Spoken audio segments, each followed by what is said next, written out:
the smartphone created that everything got mixed up.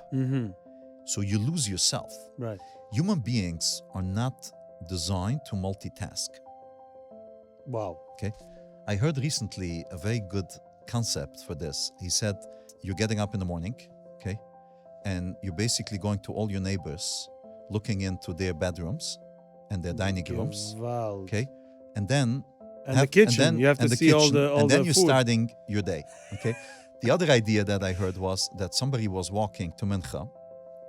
He called up 15 people and he told everybody to wait. He's putting them on hold because he's going to daven Mincha.